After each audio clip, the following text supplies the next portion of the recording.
Marvelous man, Walt Mills, tremendous singer. He's a writer. The man does everything. He does everything. He's an evangelist. He preaches, teaches, takes offerings, whatever it takes. Marvelous guy. We're going to talk to him in a few moments. We're blessed today to have a beautiful young lady with us, Jackie Miller. In fact, the first time I talked to her was on the phone when she called to say, "Did you know what one of your guests said?" And we talked about something that probably we've talked about a lot of times since then, is looking at people and the enemy trying to do some things in our lives and confuse us, and especially in the area of schools and what's happening in education. I think most of you are interested. She is the editor of New Age Alert, and there is a newsletter available, and we'll tell you how to get a copy of this, that talks about what is New Age, what it does, and all those kinds of things. And her whole goal in life is to make you aware of what Satan is trying to do in confusing issues and causing young people and adults to maybe go down some roads that are not really right on for them, have them to be involved in. So we'll talk a little bit about that. Would you welcome Jackie Miller? Jackie, welcome. Hi. Good to have you with us. Thank you. Jackie, let me ask you, first of all, you got interested in going to a school district, and yet you don't have children. Well, how did you get involved in schools because of that? Well, my nephews had come home and said that they had brought home some papers and some very strange things written on them, these little worksheets that they had to fill out strange questions. And so my sister, their mother, had said, well, there's something fishy about this. And so they'd asked them some things. They came home with these little biodots. And she asked them, well, what are those? And they said, well, the teachers at school, this lady who came in, who really isn't a teacher, but came in to teach the class, told them to put these little biodots on their hands, and that they would change color and show them what they're feeling inside. And they kept, asking the kids about their feelings. And she got suspicious because this was an English class, and she thought, well, what does that have to do with English, grammar and punctuation?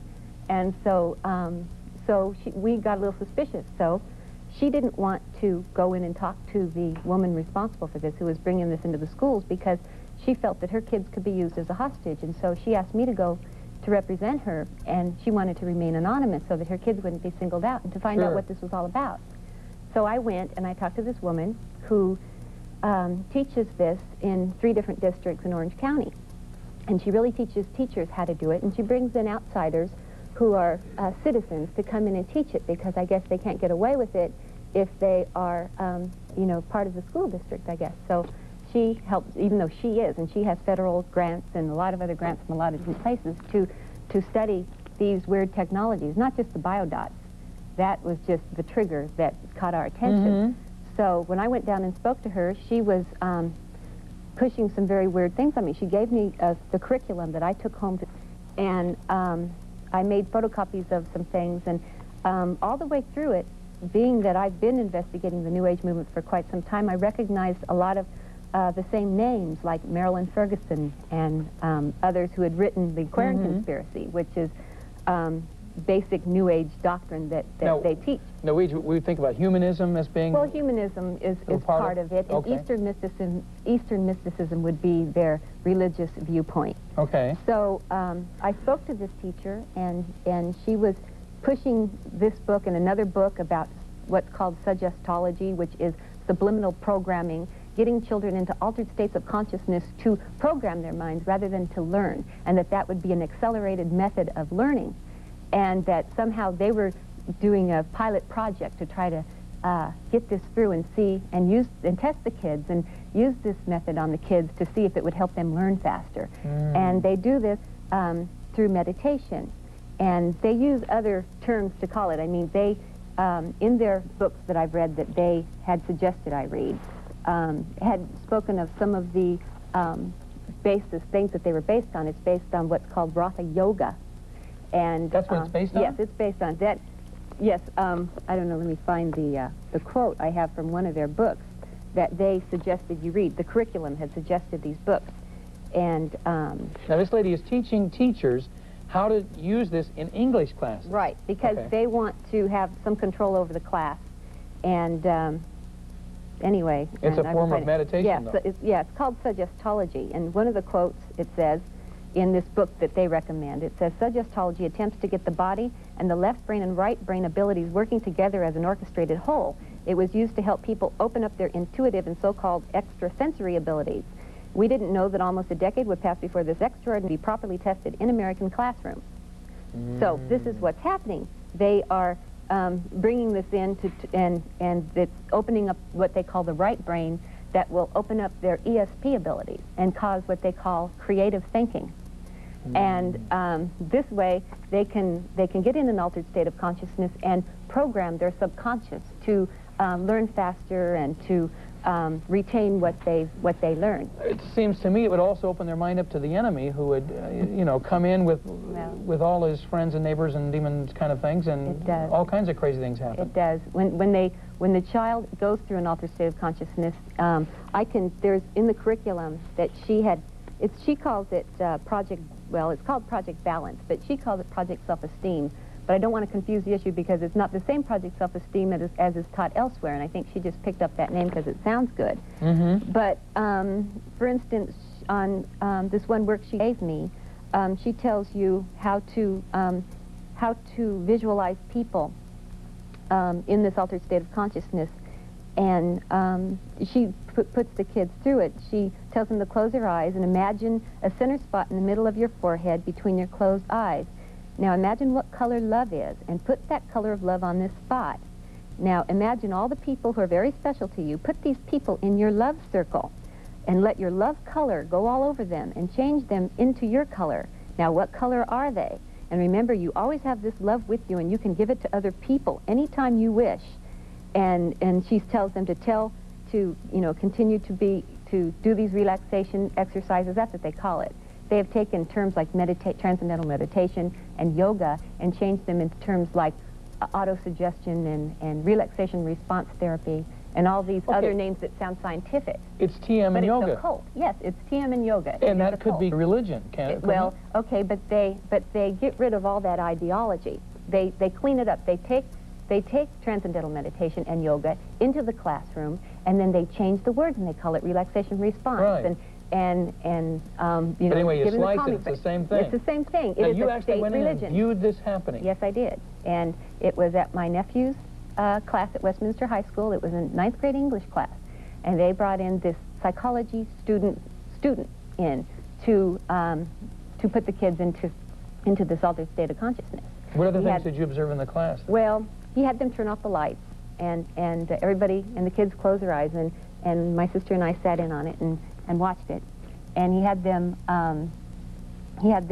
visualize. Well, some of the things he said that he would tap into this 90% of the brain that isn't used, and into the right hemisphere of the brain, into that he will teach you breathing exercises in which to tap into it. And so he counted them down in their breathing and had them visualize different things. He had them visualize an orange that was sour in their mouth, and then he had them choose any object and get into. Anyway, he tried to get them in altered states. Most of the kids were snickering and laughing, and they weren't really into it.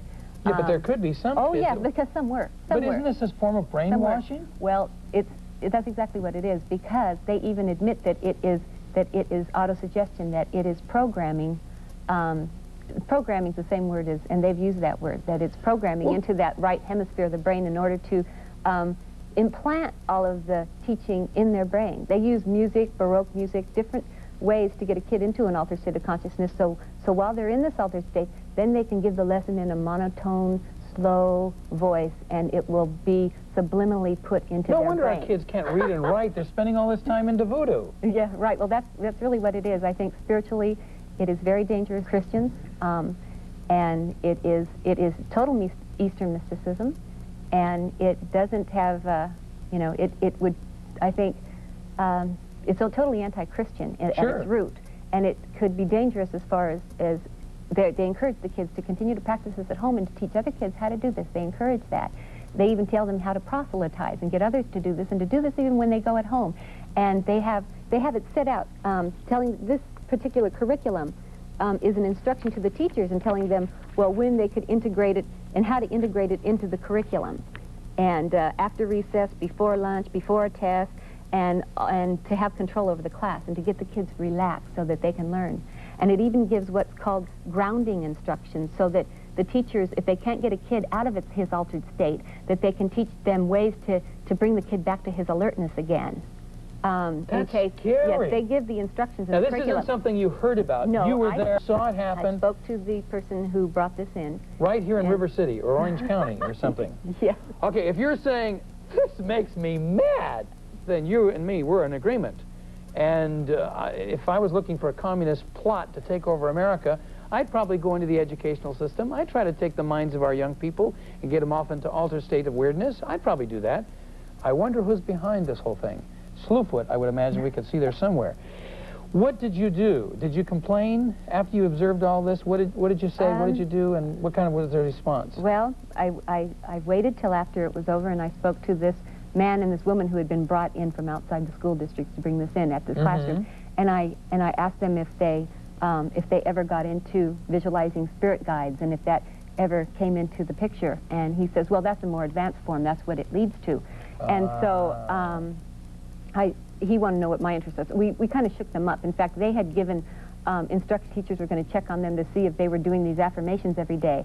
And we checked with my nephew, and they never followed up on it. And this was in January of this year. Okay. And so it hasn't happened to him since then. But the woman, I had tried to get in touch with her, the one who is bringing this into the 3 school districts. I tried to get a hold of her, and she would not return my calls.